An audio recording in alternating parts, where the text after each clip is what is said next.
we can be curious, what is graph coloring in graph theory in discrete mathematics? So what is graph coloring? So basically we assign labels to vertices or edges, depends.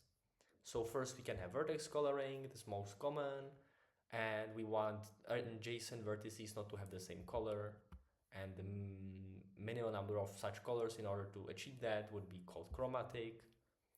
Or we can have edge coloring, which is another thing. We can actually kind of translate the edge coloring into vertex coloring. Yeah, and there's many applications that it can have. So what is a simple example?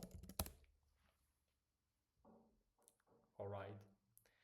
Well, we have these edges and vertices, 4 vertices. All right, so we can have some coloring, and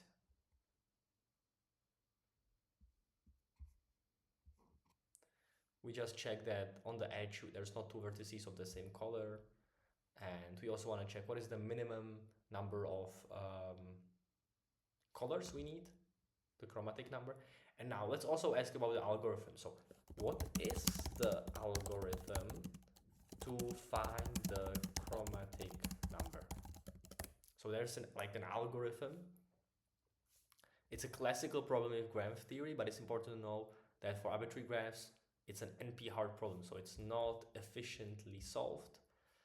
And especially for larger graphs, several approaches, there can be exact or approximate. So exact number of colors, there's algorithm, but it can be slow. So here we see some explanations for that. And we also can approximate it. It's not accurate, exact are here. So nice. We have an overview here.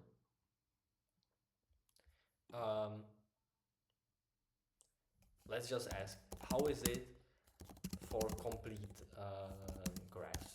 Which it should be probably a good example. So that's probably a solved solution.